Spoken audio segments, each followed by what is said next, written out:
Welcome to Game Over Montreal. That was not last weekend, Mark. that was a rough one. As good as the Canadiens looked against Boston on Saturday of last weekend, they looked that bad against the Vegas Golden Knights tonight. Now, I don't think it's a matter of just matching up poorly because they had one of their best games of the season against the Golden Knights, but it seems Right. like both these teams really like dominating the other team while they're away. I don't know. It was a weird one. It was let's be honest, it was the Canadiens' worst game of the season, I'd say by far. Like you're talking about what, like 47 high danger. It's not 47. Hold on, Andrew. Give me 1 second. I'm gonna look this up It's a live. lot.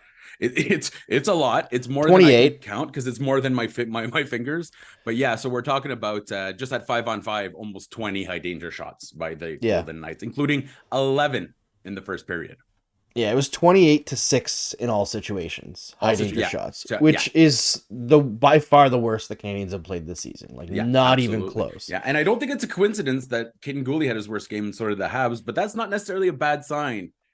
That's well, it's bad now, but it's going to be good later. I mean, it's good that the team goes as Gooley goes, considering he's been so consistently excellent. But Yeah. we're going to get into the story of the game here. We're going to talk about some individual performances and maybe some other stuff in the third segment before taking your questions at the end in the presser. But first, got to talk to you about Sign Up Experts. The NHL season is heating up, and there's never been a better time to get in on the action. Whether you're looking to hammer on an Austin Matthews anytime goal or ride the puck line with the Montreal Canadiens, which you clearly should not do, our partners at Sign Up Expert want to make sure you're ready to sweat your bets with one of the best. Sign Up Expert is hooking up listeners with one of the newest sports books available in Canada, Betano. Betano is home to some of the best odds when it comes to betting on the NHL and offers unique markets, including virtual soccer and basketball. All you have to do to get started is scan the QR code that's on your screen right now, or click the link in the description of this video, or if you're listening on this podcast, and place that first bet. If you thought the Vancouver Canucks have been the best surprise of the season so far, wait until you try Betano. Don't walk, run to check out Betano today. Scan that QR code or hit the link in the description to get started and start sweating your bets with the best. Always remember to bet responsibly and within your means. Viewers must be 19 plus to sign up for Betano. That's the wrong one. Go back there to Mark. Went to 3 cameras there for a second in OBS. Hey, I haven't eaten that much Dairy Queen this summer, okay? But if I keep Not going quite. like this, you will need a third screen for me. It's kind of like taking a flight. I'm gonna have to buy 2 seats. I hear that. So this one obviously was sloppy. I think So the thing that I'm like, listen, execution was not there tonight. There were some good moments here and there, but what consistently drove me nuts is the Canadians just give up the blue line defensively. Yeah. Like terrible Yeah, they rush collapse defense. immediately, and it's not it's not a smart collapse. You're right. It's just essentially acquiescing any sort of rush defense. Yeah. Yeah. And honestly, the worst player for it is the guy that I would expect to step up the most at the blue line, and that's Mike Matheson. Yeah. There were like, and he had a compared to the rest of his colleagues tonight, he had a great game. Okay. But there were still several moments tonight where it's like he sees something happening and then it takes a second and he's like, I forgot that it's happening. And he does something else. And you're like, but there's a guy right there. Like, you just watched him walk past you. I think the thing we're seeing with Matheson this year is that, and I agree, he was better than the rest. Now that's like the bar is so low that limbo competitions would deem it illegal. But what's happening with Matheson this year is that he's not thinking ahead, right? Like last year we saw a guy that had 2 or 3 plays planned. This time we're seeing the guy pull off spinoramas, then whipping the puck 17 feet wide, comes back for a shorthanded chance. That's the kind of stuff that Matheson is better. He's better than that, right? So it's but yeah, I wouldn't particularly say he had the worst game. He might have had the best game on defense. Really hard to say. Maybe Kovacevic. I don't know. The bar is low. Yeah, it is really low. I think Kovacevic had a pretty decent game. Yeah. Actually, you know what? For all everybody's ragging on Caden Gooley, he was just about even tonight in expected goals. Yeah. Oh, because he was at like 20% shot share at one point. And I was like, geez, that's low for Caden Gooley this year. Yeah, I think he had a better third period. He made it up to 31.6%, Mark. It's a high Relatively speaking, is watermark. he still a positive? I bet he's a positive. I'm gonna go check. Not quite, not quite. Oh, He's just dipped into the negatives, but yeah, it was a rough game for I think pretty much everyone. Like the execution just wasn't there. yeah. The one guy who kind of stood out to me, actually, I guess the two guys, I thought Nick Suzuki had a pretty crafty game. He obviously everything didn't go his way, but set up 2 goals. Yeah, 2 goals out of the 4 or out of the 5, and Mhm. I thought Cole Caulfield was generating offense, even if he wasn't generating shots. He was actually those two were the no Suzuki wasn't the top two, but Cole Caulfield and his line. As much as people are saying they don't like Dvorak on that line, and They I did get fine. they did fine. Again, they had a rough game last game, Yeah. but they've been dominating in terms of expected goals pretty much every game. So I thought Yuri Slavkovsky tonight, I saw some people questioning his decision making. I think his decision making is fine.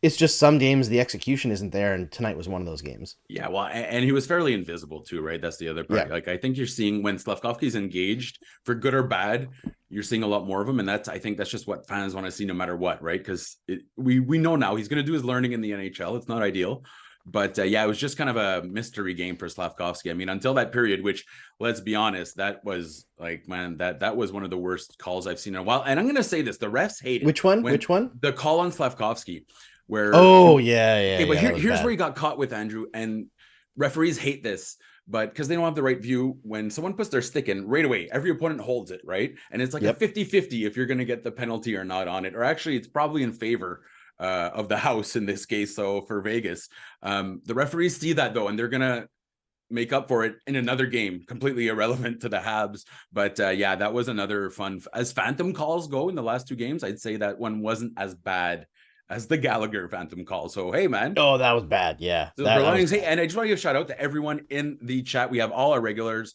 Amazing. I believe Trinka was saying Primo wasn't great, and I'm going to take exception to that because I think he was Yeah, absolutely as good as you can expect a guy that's facing a high danger chance every 6 seconds from William Karlsson. You know what I mean? Like, yep.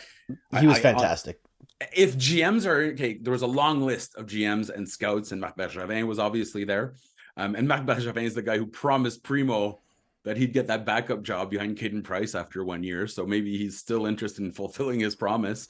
But I think they'll like what they saw, even though he allowed 6 goals, or was one empty. I was writing at that point. Regardless, when a goalie allows 5 goals and he's one of the best guys on the ice, it's kind of like the Patrick Roy when he played for Granby situation. It's not quite at that level, but I think anyone in attendance would say that was a pretty darn good game by Caden Primo, except for our good friend Trinka, who disagrees that 5 of the shots were savable. I agree. 2 of them actually hit Primo, but if you watch the defensive coverage, there was one play where Josh Anderson was spinning around more than Kurt Browning at the Olympics. You know what I mean? Just in his own defensive zone, just kind of like, what what would you say you do here, Mr. Anderson? So the defensive coverage was really, really bad.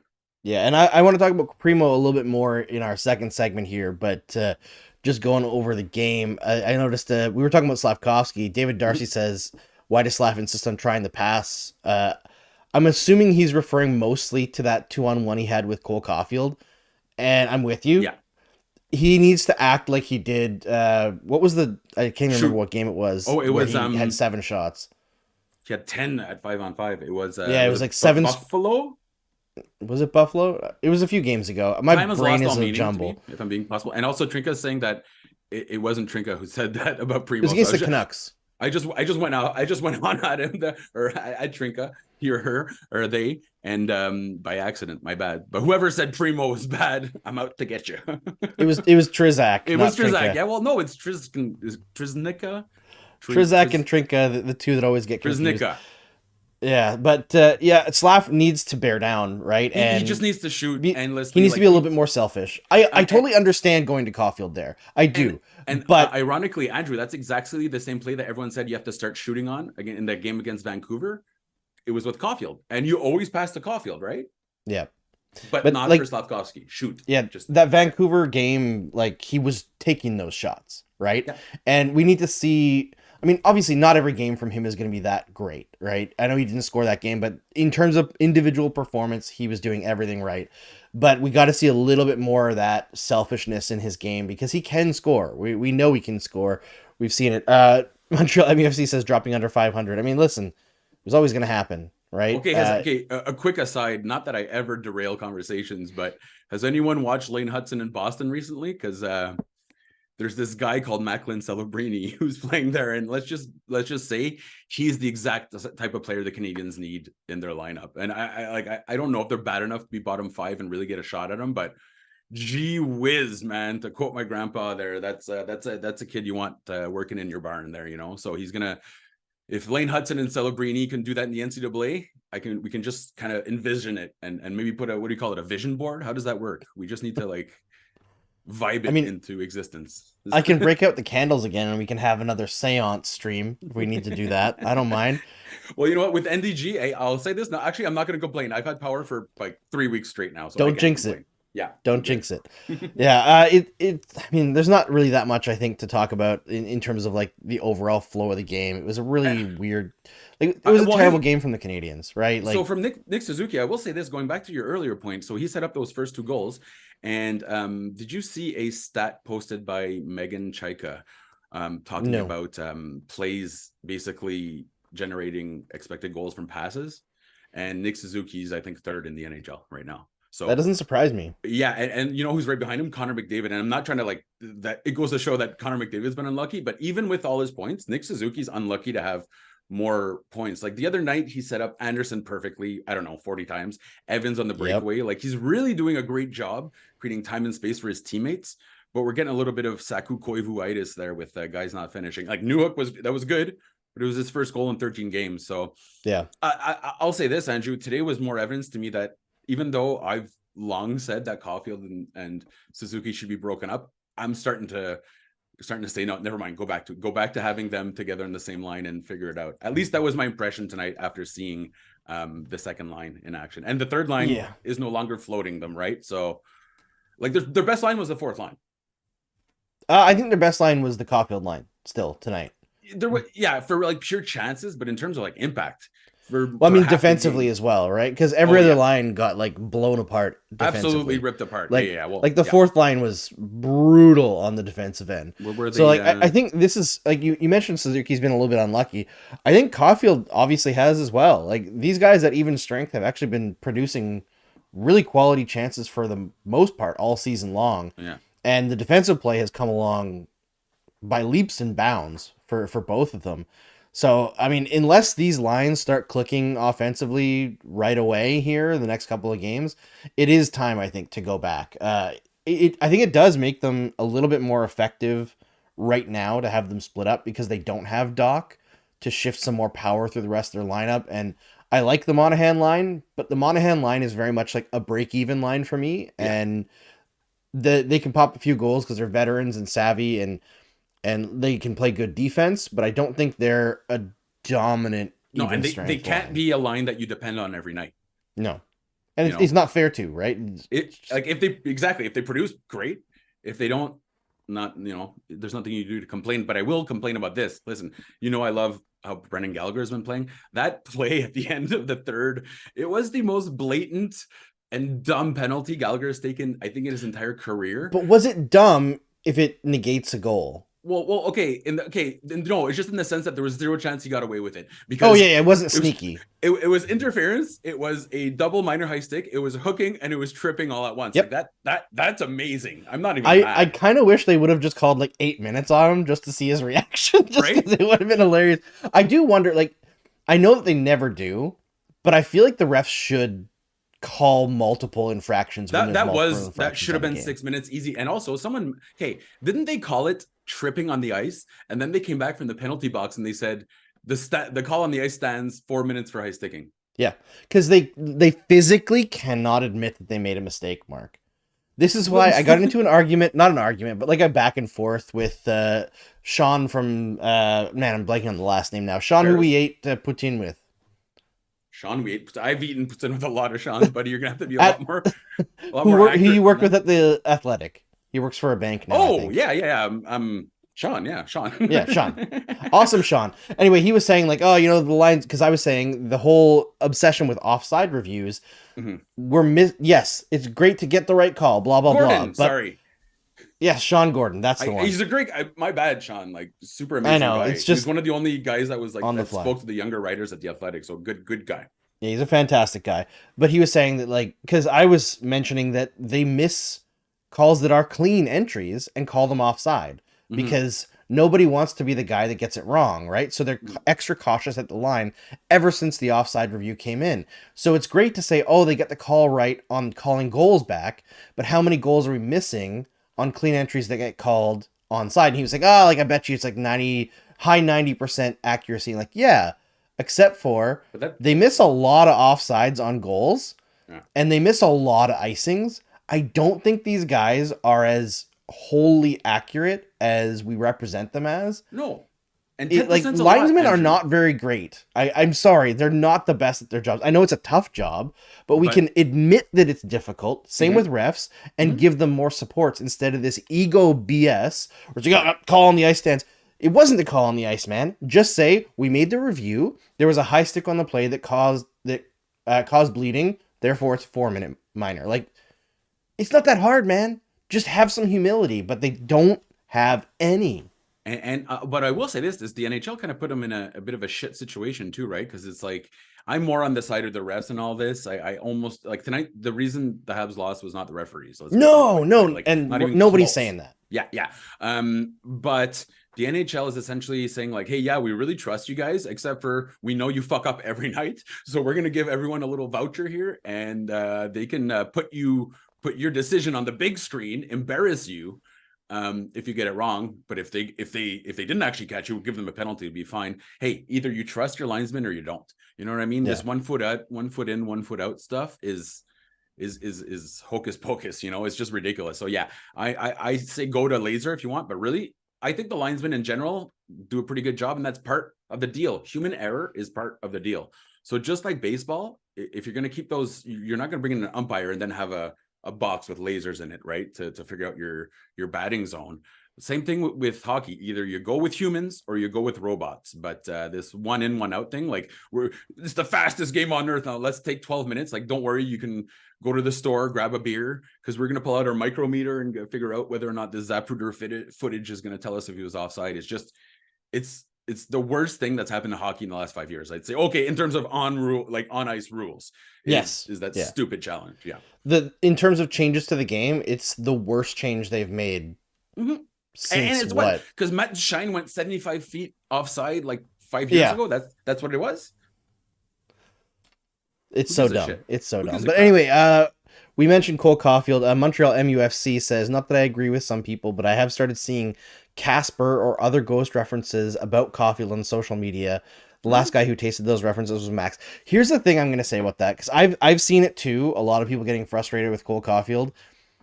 If you actually think that he's invisible right now, you're just not good at watching this game. I'm sorry. I don't mean to be mean. I'm not trying to be overly harsh. But if you think that he's playing poor hockey... You're like, you have no idea what hockey is. You're stupid. You're dumb. I'm not trying to be mean. Seriously, I'm not trying to be overly mean. But frankly, if you can't see how well he's playing, I question your judgment on everything about this game. Well, you know what's crazy, Andrew, is that for the first time in a long time, he's not necessarily the best player on his line every night. And again, it's not... I'm not dogging on his effort or anything, but we saw the other night, Dvorak was probably the best player on that line, and then a couple nights before it was Slafkovsky. So maybe fans aren't used to him always, or not. They're not used to him kind of taking a back seat. But he was creating chances tonight. I think the one thing you'll see is that his chances when he's on, either Caulfield misses the net by about half an inch, or he's painting that corner. We're seeing him hit more of the Josh Anderson zone, lately. So he's going right on the crest, and that obviously is an issue. But just looking at his underlying numbers, his chances, I get why Caulfield's getting crap, because that's a history in Montreal. You go after the best player, right, or the best goal scorer. Like you mentioned earlier, it's the Pacioretty thing all over again.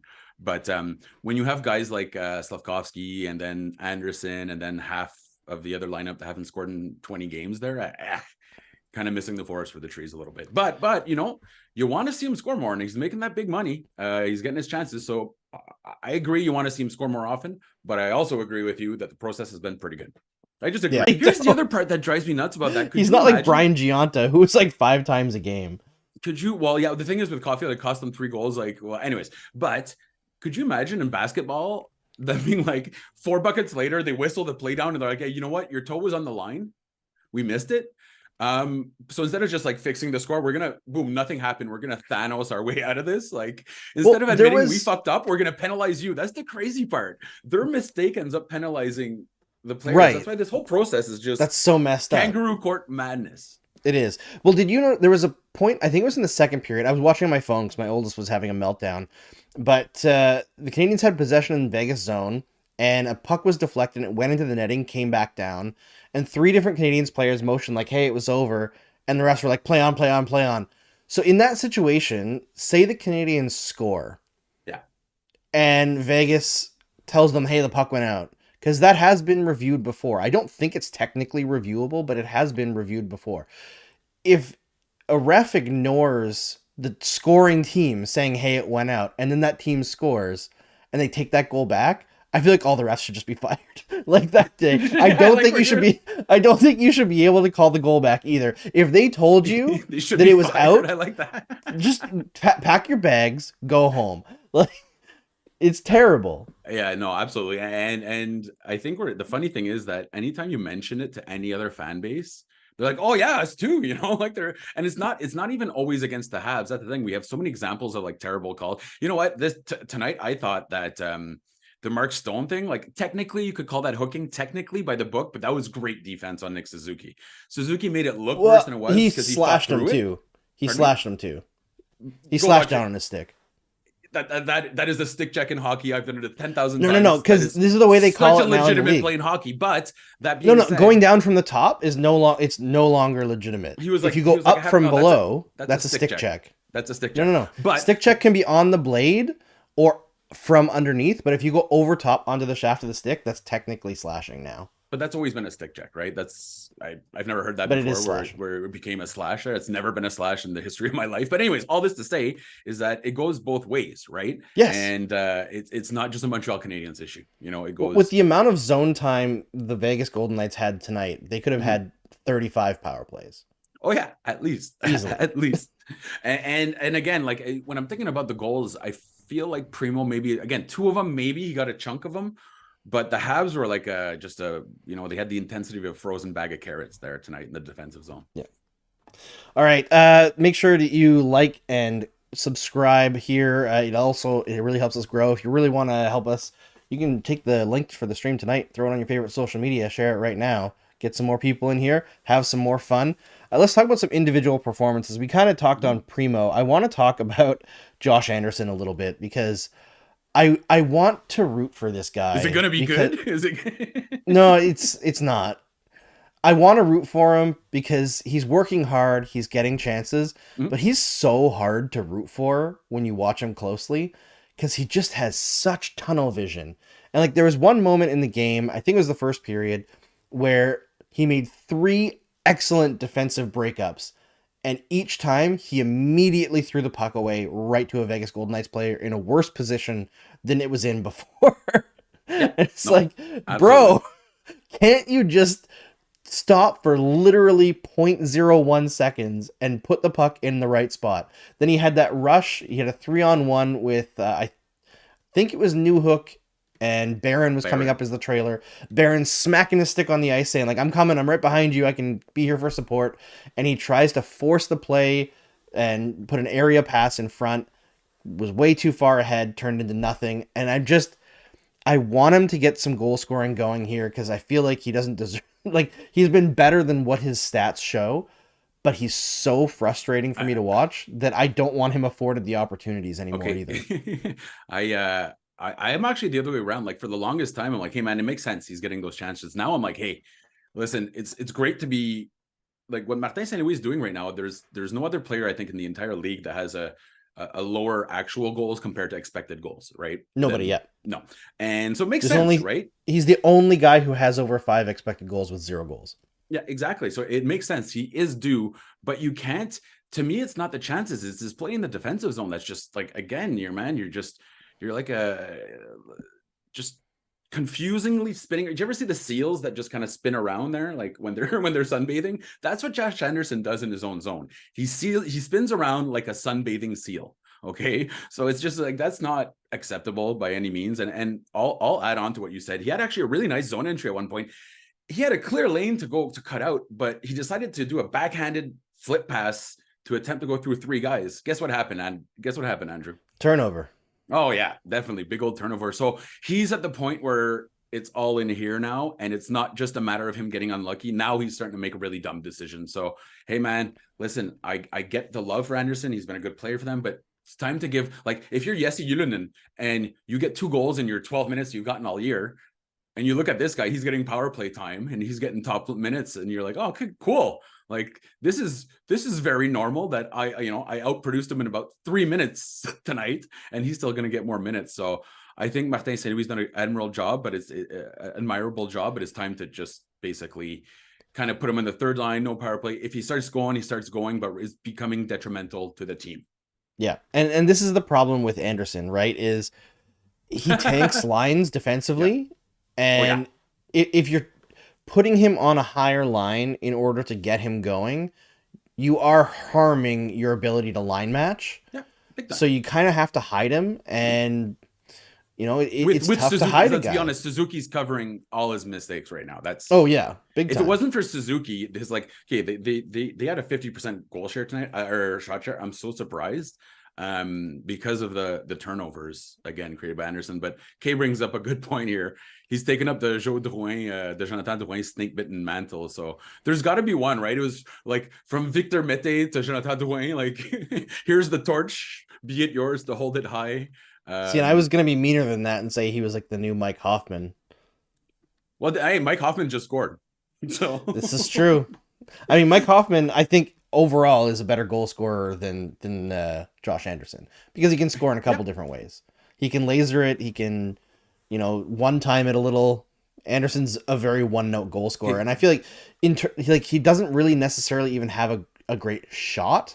Mm-hmm. He just gets himself to good places. Yep, and absolutely. Eventually that should create some goals, but overall it's just not working. All right, Caden Primo, I know that he wore down over the course of the game, but I mean, his last couple games, like every game this season, I think he's been at the very least good. And don't forget Devils and Vegas, right? Like, yeah, he's been facing tough competition. And who was it? Who was the second team? Detroit, and he was. I think it was Detroit, and he played great against Detroit. He got the win.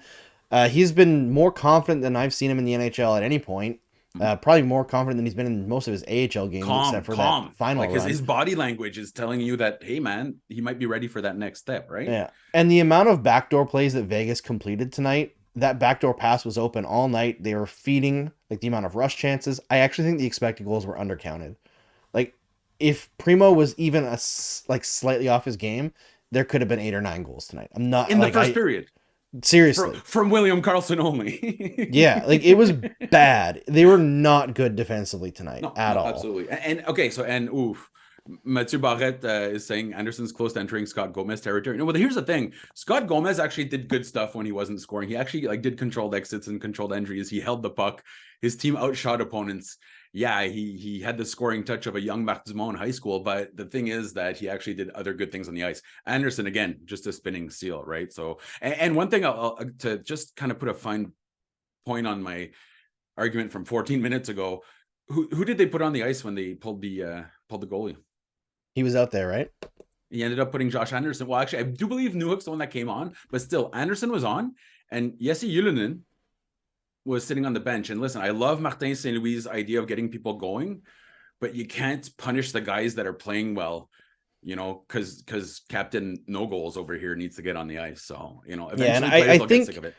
I think they look at his physicality and think that's an asset they need in those 6-on-5 situations. Like, I know that the last game that they lost, who they faced last game? You did the last game, so I forget. Flames. I have memory. Yeah, it was, yeah.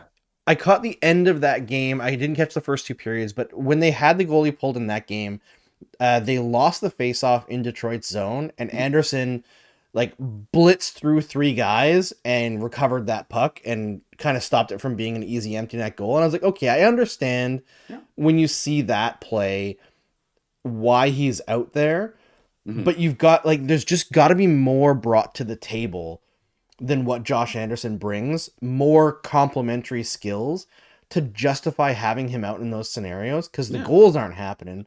He's not making plays.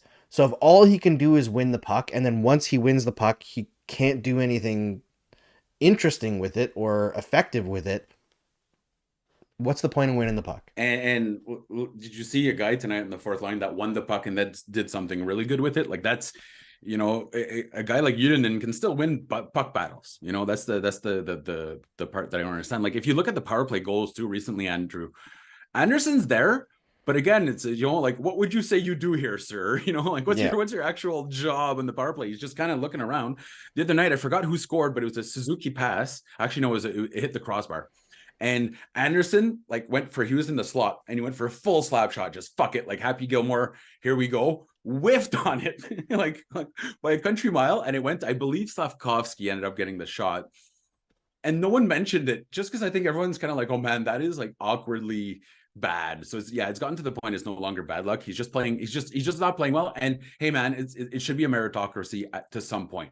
Right, you can have a guy like Joshua Roy staying in the AHL, which I think is great, while you have a guy like Josh Anderson who just absolutely, fumbles nonstop as if he was the Toronto Argonauts facing the Montreal Alouettes for the chance to go to the Grey Cup. That just can't happen. Yeah, I mean the guy who deserves the shot the most right now is Ylönen, right? He's got that shooting talent, but he does. I'll say this, Andrew. I love Ylönen, but I don't think that he had until tonight. Like he was really flying under he deservedly wasn't getting much recognition, right? But again, yeah, I don't see the value of him in the fourth line. Now, before we get off the whole fourth line thing, because we're gonna have to talk about Arbor, I think, but Michael Pezzetta is playing well this year, man. Like full stop. Fantastic. Michael Pezzetta is playing well. Yeah, I love him. I adore the guy. He bleeds for the team every friggin' shift. But like his hits are actually useful this year. Yes. So like tonight, for example, it was on the forecheck and he set up that Ylönen goal, but he's the one who forced that pass out, right? So then it got intercepted, and he's the one who made the no-look. That's like the fourth pass that Pezzetta has made. If his name was Crosby, they'd be plastered all over TSN. It was honestly, yeah. Anyways, like I know he's no longer leading the team in expected goals, but he's doing a really good work on the fourth line. Yeah, and like when the Bruins game, when I had Mitch Brown on, and I was I was pushing him. I was like, Mike Pezzetta, like what makes him more effective is like he actually has some translatable offensive skills, right? Like he has a strong one-timer, like a better than NHL average. And he's got some dangles. He's got some little dangles here and there. Yeah. And like that allows him to turn those plays where it looks like he's just going to be a mucker and grinder into like some really interesting like game-changing moments because he has that little bit of skill that he can flash now and then. He had that one shift against the Bruins where he was just a crusher and ended up with like a high danger scoring chance and like destroyed somebody in the span of like 10 seconds. Yeah, I'm all in on Michael Pezzetta staying in the lineup. I don't think he should be scratched until takes some physicality away from Arbor Xhekaj too in that respect, right? So like I'd rather see Pezzetta fight here and there, and you saw him in the box the other day. This guy's nuts. He'll fight anyone. And if he goes to the box, again, I love him. I'm probably his biggest supporter, but not a huge deal, right? Compared to losing one of your defensemen. So yeah, his pass tonight, his effort level, just big fan. Everything about Michael Pezzetta is great. And this is important. I remember asking him, do you ever do like pineapples on pizza? And he was just like, no. And like, next question. And then he texted me. He's like, don't ever ask that shit again. So he's a proper Italian. You know what I mean? No, he wasn't mean. He wasn't mean at all. But proper Italian in that respect as well, because pineapple should never go on pizza, ever, ever, ever. People can like what they like, but it shouldn't be on my pizza. That's all I care about. They can like what they like, but they're wrong about it. Okay. All right, make sure to like the stream. Speaking of which, yes, that's what I was going to say. Make sure to like the stream. Remember that if you have off-topic questions, you can stick around for the end here, and we will have a short segment called The Presser where you can ask your questions live, and Mark and I will try our best to answer them in a satisfactory way, maybe even highly satisfactory. You never know. Your satisfaction is important to us. Your satisfaction is important to us. Please stand by. I want to talk about Joshua Roy a little bit, Mark, because let's be honest, this game doesn't deserve to be talked about more than 2 segments. Well, But Arbor Xhekaj got injured, and we don't have any updates. And it would have been great if the Habs didn't get outplayed that much, so he wouldn't have been on the ice for 3 minutes. All right, now let's move on. that's true. All right. I watched Elite Prospects video, David St. Louis breaking down Joshua Waugh, and it was over the first few games of the season, so it's not like up to date. But the way that he broke things down, I looked at what Joshua Waugh has become very good at over the last little while here and what he's excelling at in the American Hockey League. And I look at how this team played against Detroit, Boston, and to a lesser extent, but still there, Vancouver, the way they're playing on breakouts when they're playing well and executing well. Joshua Waugh is already built to fit in on this team. Like, he is such a perfect slot in player. I don't know when it's going to happen this year, maybe around the 40 game mark. When they need it, right? That's the other part, Andrew. They don't need anyone, right? They need somebody to step in and be able to create offense. And oh yeah, but like in terms of like for the Habs, I'm talking about warm bodies. Oh, that yeah, of course too. I mean, it's always going to happen with this team apparently, but yeah, he's just built to fit in right away. I think he's going to be one of those rare guys, he's gonna similar be one of to Gallagher, where he steps in halfway through the season and he's just there. He's going to be one of their most well-rounded players, like after Suzuki once he jumps in the lineup. But what you're seeing right now that's even more exciting is there's that Sean Farrell is showing fantastic playmaking with Joshua Roy in the AHL. And so this is kind of what I was getting to at the beginning of the year when everyone was saying, you got to call him up right away. Like, I get it. And for the longest time, I was the one saying, bring the kids in, screw the old guys. Now that I'm an old guy, I've changed my opinion, just like I have an opinion on the capital gains tax. But, leave them down there to create that chemistry. And they're building that chemistry in the AHL, right? So you're seeing like, that's what it is nowadays in hockey, right, Andrew? It's duos. It's really not trios. It's duos. And you're seeing Farrell and Roy.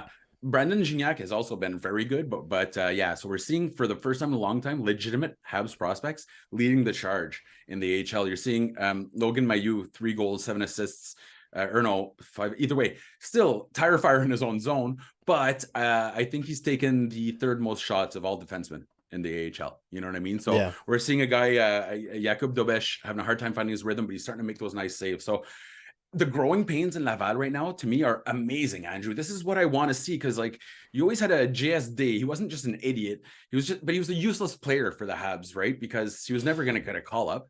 So you're having guys that are leading Laval that just weren't doing anything of value. And nowadays, the guys that are doing it are actual legitimate prospects. And Andrew, when's the last time that happened? It's been a long time, right? I think the Voyageur, the Nova Scotia Voyageur, like it's been forever. I mean, Joshua Waugh is 1st in the AHL in shots, tied for 2nd in points. He's 3rd in points per game for anybody who's played over 10 games. Like, he's just doing everything you want, and he's doing it while playing well defensively.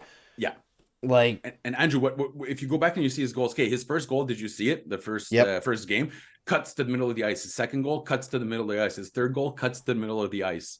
So we're seeing a guy here that's cutting to the middle of the ice, I guess is what I want to say. But he's doing that, and he's also setting up he's creating time and space too. He's not always taking those shots. He's finding other guys. So yeah, it's exciting, but again, it's a lost wallet, and I don't want to rush him. Like, I wouldn't even mind if you leave Joshua Roy there for the whole year. No, it's not the worst thing in the world. Right? I would like to see him get a cup of coffee at least.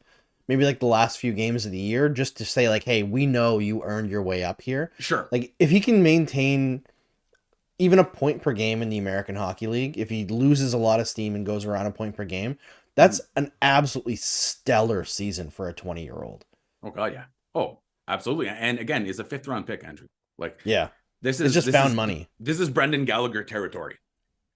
He's a bigger, more offensively talented version of Gallagher in terms of where they found him, how they developed him. So obviously he has a little more natural talent, but he's kind of combined that side where Gallagher always was good with the hard work.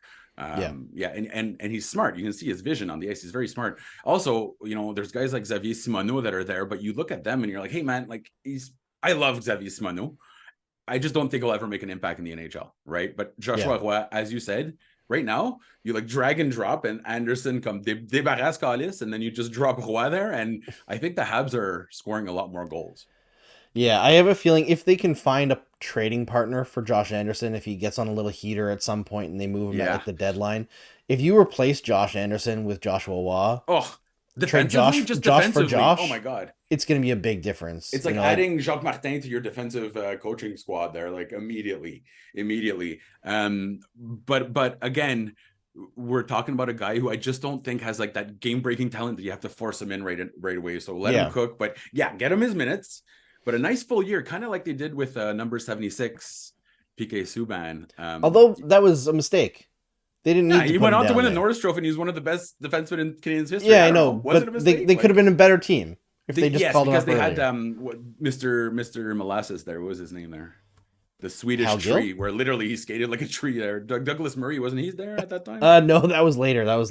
Oh, This was while Markov was out. It was like the Wisniewski season, I think. No, that was later. Do you remember when it was 2010? So it was suspension for, was it the finger he gave, or he did the like blowjob motion, or what was it again? It was a 10-game suspension. I think it was the BJ motion, but that was different. The 2009-10 was like Markov was out for a bunch, and Hammerlick just did everything. It was like Hammerlick and Spacek and Georges and Gill. And Georges and Gill was like the shutdown pair.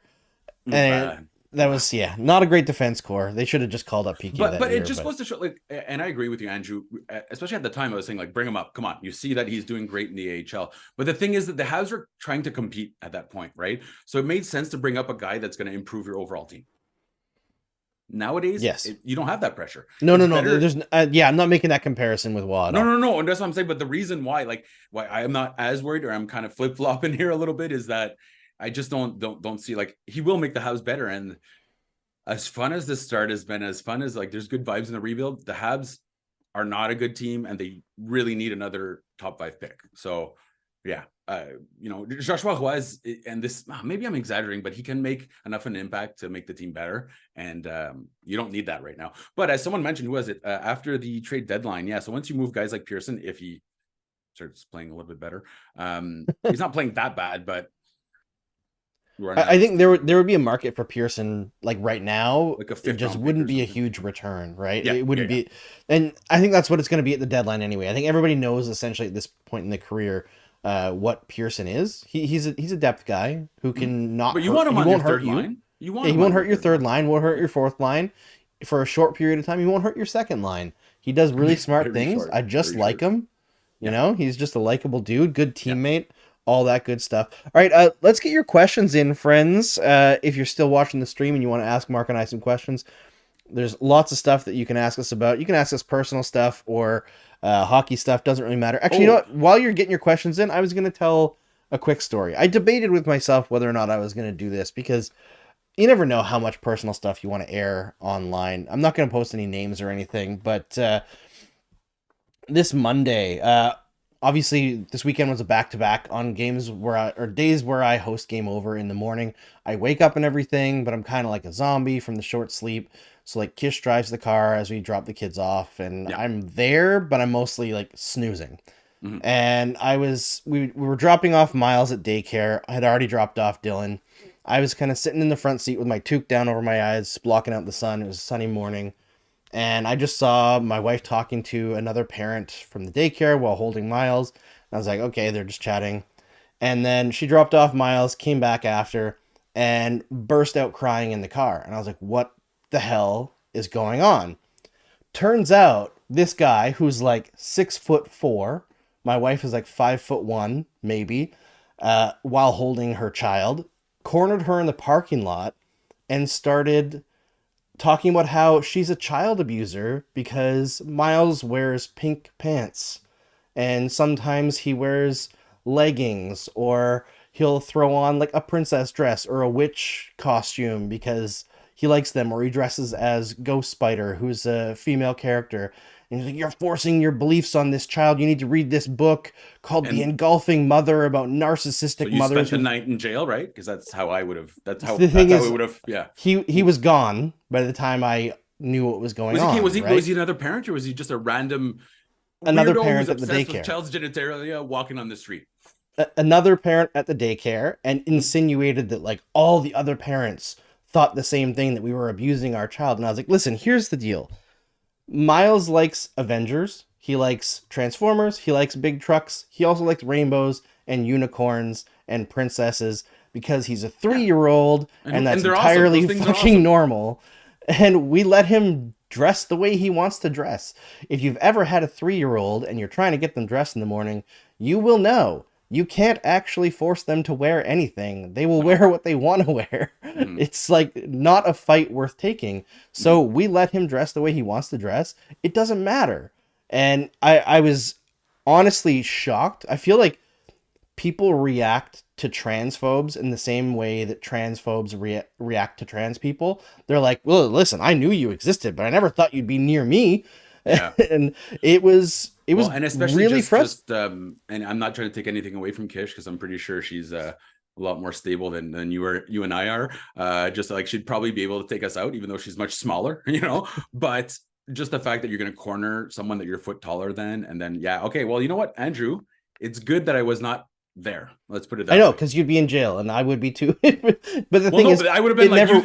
you go get ice cream and then bail me out. You know what I mean? Like that's but hey, man, no, listen, I will say this, and I get along with kids really well. You know this. I like immediately get along with kids. I have no issue kind of just suspending belief and having fun. That's amazing to me. And I will say that Miles is one of the most not just energetic but inventive and well situated. Like he's got a love for almost everything. I asked him what he wanted to do the other day. He's like, I want to be a scientist. You know what I mean? So it's all love and it's all happiness, and that to me is the great sign of great parents. So I know, dude, it's not gonna say much, but like, fuck that guy. He's seriously a guy that spends all his days on Facebook just getting really angry, but also obsessing about child's genitalia. It's like, he's the weird one. Let's be perfectly honest. If you're the one that's constantly Googling those stories, you're the weird one. So yeah.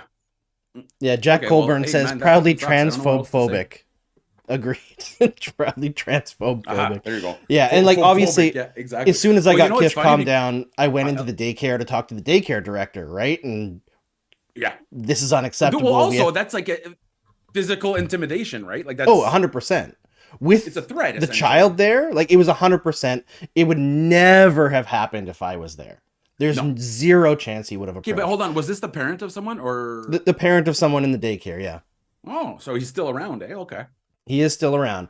And like I talked to a friend of mine who is a daycare director in Edmonton, and she was saying that this is grounds for like dismissing the family from the daycare. I was like, listen, I don't want to like push for that right away, but I don't think it's unreasonable. Yeah, fuck him though. Like, why would you give him any benefit of the doubt? He just, I mean, I know you're trying to be a good guy here, and I'm the hothead, but trust me, I was hot. I know. And I'll never, and I know that you obviously you'll defend him like a mama eagle there, but that to me is not just a hey, let's talk about it thing. You know what I mean? That to me is him that he thought about it at home and he got himself all ramped up while his buddies on his Joe Rogan podcast website were telling him it's great, and he went out there and he just made someone's life more terrible for no reason whatsoever. And that's just a sign of a shitty person. So hopefully he walks around with a tree to replace all the oxygen he wastes, because that's fucking terrible, man. I'm sorry you have to go through that. And how's Kish doing anyways? How's she's good. I think she was mad at me because I was like reminding her that like this was intimidation and he did harass you, and like it's okay to be upset. Yeah. Because like for the first couple of days I was like, I'm gonna do all the drop-offs and the pickups in case this guy's around. I don't want you around him. And she was like, listen, I'm not a baby. And I was like, I know you're not a baby, but also just let me be a toxic male. for a couple days here. You know what's dumb? Because like that's our reaction. Is like, okay, like let us be toxic about this there, Like just let me be just a little bit toxic. I handled everything professionally. That's why I'm here and not in jail. Like I had a conversation with the guy and his wife, and they were all apologetic because the daycare was like probably put the fear of God into them a little bit that they could get expelled. But I was like, I just want you to understand that even though you're apologizing, this situation is not over and dealt with. There are going to be further repercussions of this. And if this ever happens again to us or any other parent in the daycare, there's going to be authorities involved. And I know a whole lot of media in this town that would love to cover a story like this. So you want to fuck around, you will find out. I didn't threaten any physical violence, even though I really wanted to. That first I was day, there on your shoulder, like, hit him. yeah, just like, Look, he's come towards southpaw. me. He's Just southpaw. take one step. Hit him But with a jab. Go. I will say, Mark, that morning, because I do boxing at H2O MMA Mondays and Thursdays with my trainer, Kevin Lan. And I know Kevin's brother watches the show. So shout out to you, Mr. Lan. Number two. I don't think I've ever hit as hard as my Monday boxing session. I was going all out. Like, listen, I you rode did the adult adrenaline thing for too, like right? 8 hours that day. I don't think I've ever been so mad in my entire life. You can talk shit about me all you like. I see it all the time on social media. It I do doesn't it all really the time, bother yeah. me anymore. You do it. All the But time.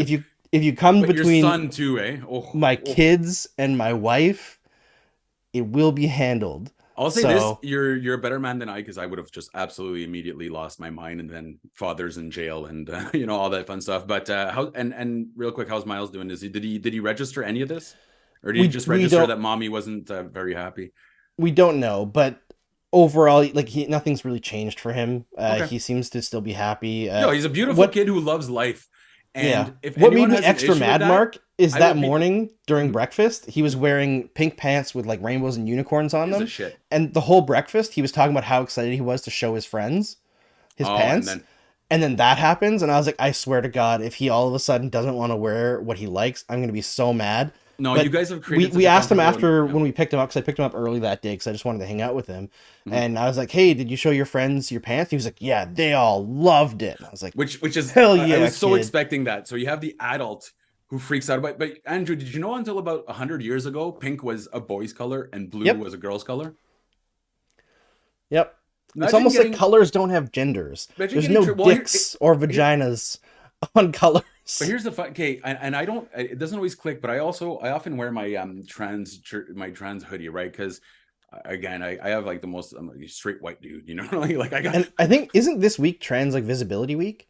I do not know, and I'm very ignorant about that, so I do apologize. But and then I walked to the store and I come back, and then I realized like I'm like 5 or 6 people like mean mugged me, and you know me, when someone mean mugs me, like I lock into them and I have sex with their eyes there, like, okay, if it's time to go, it's time to go. And then after weeks of doing it, I realized it was because of the hoodie. It was because of the hoodie every time. Yeah. Yeah. So people are losing their minds because of colors. Jesus Christ, you have a great life when a color can bother you. So hey, I'm sorry you had to go through that, but really sorry about that. Yeah, I mean, we're continuing to go through it because I'm not dropping this ball. I'm pushing. No, a hey bunch man, of you did different the adult changes, thing, but yeah. and again, you know what? Even because I've done that where, and someone tells me you're not going to feel better afterwards, and then you do it, and for about 5 seconds you feel better, and then for a month after you feel terrible. So you did the right thing, man, and you set a great example for your son as well. Hope so. Yeah, and it is Trans Awareness Week. Kate confirms. So, first of all, 3-year-old, obviously we don't know. He just likes to wear pink stuff and purple stuff. But for those who are dealing with this very real transphobic panic bullshit that's being pushed by conservative parties across Canada, the United States, and Europe, by the way, because this is part of the distraction that they're trying to get you to not realize they have no goddamn ideas to solve any of our problems and are the cause of most of our problems. So they're getting you afraid about something that isn't actually a problem for anyone. Mm-hmm. But trans rights, forever and always, protect trans kids and every other umbrella under the LGBTQ plus banner. And freaking any kid that has a like or dislike that you don't like, too bad. They're kids. They like stuff. Let them be who they are. All right. Do we have any questions in the chat, or did I distract everybody too much? Real quick, Andrew, is that the risk here isn't for these homophobes or these terrible transphobes. It's for the kids, right? The suicide rate for trans kids is through the roof. So if you actively participate in trans hate, you're actively participating in helping put situations up where children will decide to kill themselves. So think of it that way. All right. Before we get to the questions, though, I would say yeah, Gordy. Some people are saying that they'd go with the Bob Probert special, Andrew, and I would have absolutely, especially if he's bigger than tempted. me. I really enjoy it when they're bigger than me because it's a lot more fun. Before we get going with the questions, throw those questions in the chat. I want to quickly talk about the passing of Cal Tremblay from the Cowboy Fringant. You're like you live in Quebec, so you know about the Cowboy Fringant, right? I will be completely honest with you. You've heard them 10,000 times without knowing. Probably, but the first time I saw the name was today. And Cowboy Fringant? Oh, yeah? yeah, Okay. So you've yeah. heard them at almost every Habs game. And the funny thing here, and there is a distinct line, and that's why I asked you, Andrew, it's not to embarrass you or anything. There's a distinct line with the ethnicity, right? So French Canadians absolutely love them, and no one else has really heard of them. But they're big in even France and Belgium, for example. And those people are, those people, geez. They've told me themselves, they're pretty snooty when it comes to music. So what he did is that he spoke about the ugliness in society. He always fought the good fight, and he never punched down. And I think that's really important to think as we traverse this life with all these complicated things that probably shouldn't be this complicated, but are made complicated by people who are hateful. Is never punch down. Always fight the good fight, and then you'll set a good example for other people in the world. And that's really what Cal Tremblay did. And Cowboy Fringant are amazing band. I'm going to tell you right now, Andrew, next time at your place, I'm going to play Le Chac à Hector nonstop. I'm going to play these like hardcore French Canadian, spoons and La Zigazon type music, and you're gonna love it. I'm gonna force you to love it. I'm in. I mean, they were playing some of the music during the game, and I enjoyed it. So, well, okay. For example, I'm sure you've heard it, but it's just a cue there. It starts like ba ba da ba da ba ba da ba da. That's them. Don't get us demonetized. Oh yeah, right. Yeah, if someone, what do you call it? That app there. Well, I'm a terrible singer, but yeah. And they had like Étoile Filante, and anyways, they have so many great songs, and they don't take themselves too seriously either, but they're like the Tragical Hip for Quebec, except for they spoke about, like, if you combine Gordon Lightfoot with the Tragical Hip, that's who Les Cowboys Fringants were. They had a social conscience as and well. they're just yeah, exactly. And very important for having they're talking about always l'écologie, and they were but they were not pretentious, which is really important too. So, and I think that really defines kind of the French Canadian attitude towards things. So we lost a really just amazing artist, but follow his example, man, because he did the right things, and again, never punched down. And I think one thing that we can learn from this whole situation and the media coverage today is we've got to do a better job of bridging the two solitudes. Oh yeah, like there's just way too much of a demarcation between Quebec culture and the rest of Canada. We need to do a better job of sharing our culture as a country, right? Absolutely. It's not done well enough. Not enough people speak French across Canada. Well, the weird part, because I was too French for Ontario, but not French enough for Quebec, right? So which is kind of always weird. And I'd have to come from, because Eastern Ontario, we have over 1 million Franco-Ontarians in Ontario. There's a lot. Like, it's after France and Quebec, boom, it's Ontario. That's where you're going to find the most.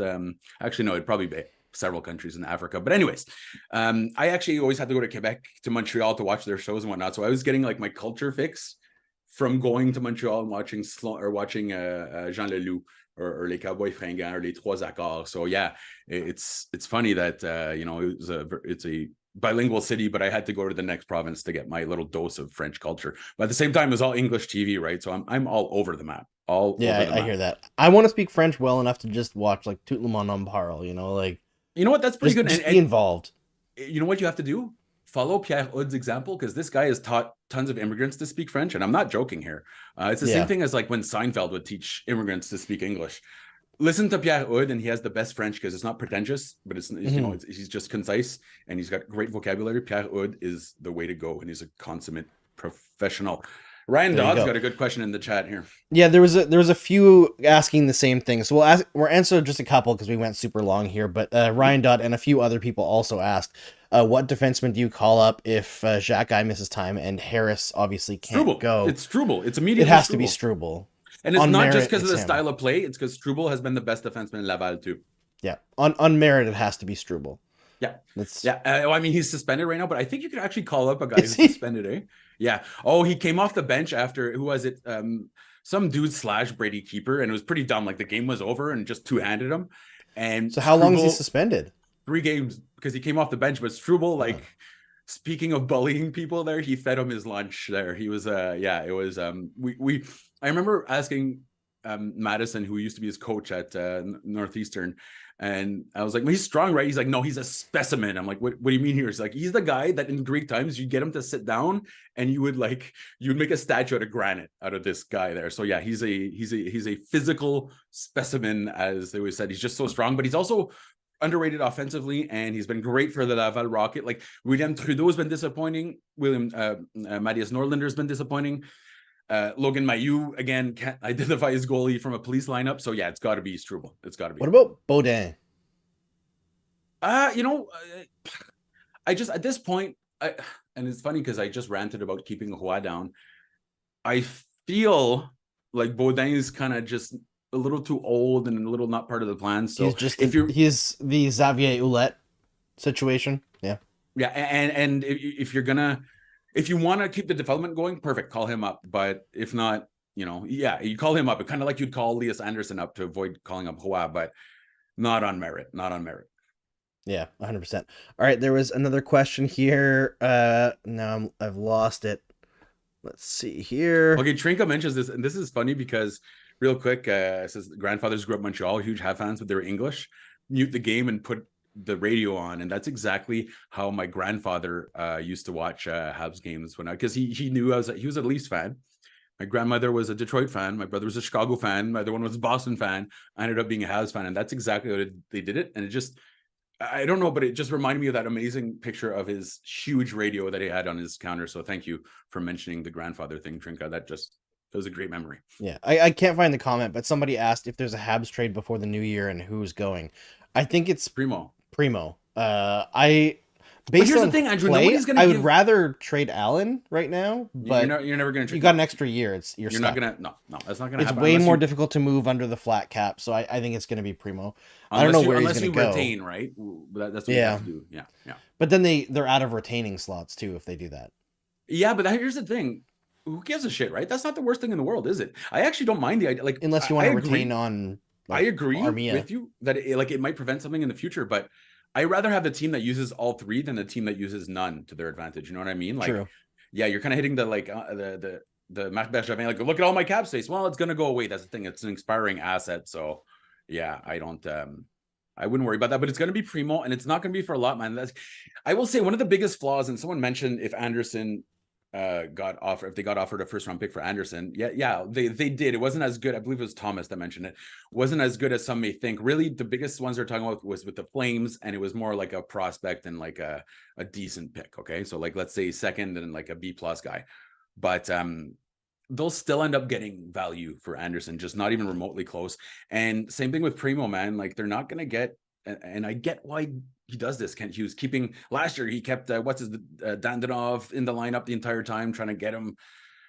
He really, really wants to maximize his assets, but I'm honestly curious as to whether or not it's worth it to do all this and kind of slow down all your goaltending for a 4th round pick. You know what I mean? Like, I just like and I don't think Martin St. Louis likes it either. I'll be perfectly honest. I think he's getting kind of annoyed of the orders coming from up top. I mean, I don't think there's really anyone in the organization that likes the 3 goalie situation. Like, and Primo's been like he used at one point he was McNiven, Lindgren, Primo, and then he was in so many 3-ways in the AHL. That's not what I wanted to say.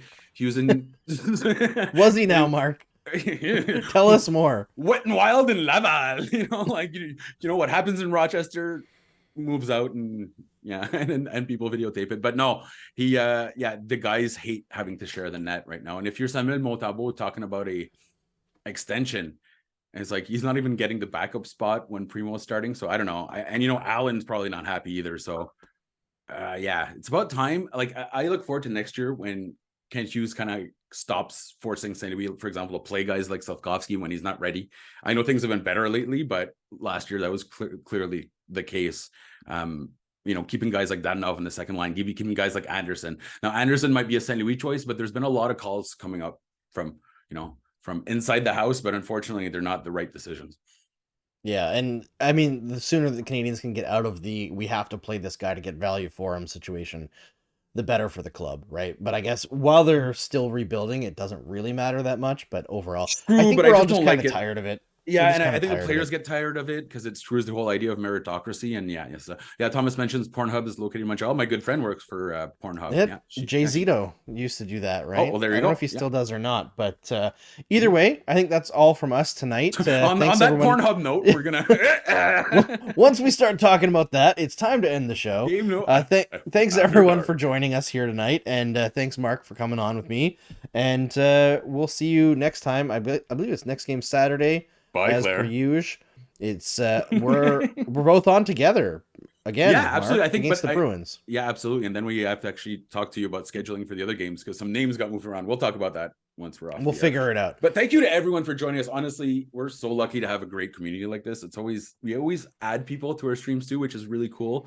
So we're seeing Mathieu Barret jump in all the time now, and David's here all the time now, and Thomas too, always joining Kay and Claire and Trizak and Trinka, who's same person, let's be honest. So we're really, and Ian, obviously, who I booked a show with him. He's going to be on pretty soon too. So I just want to say thank you so much to our community. Don't forget to like the stream before you go. That's right. All right. See you later.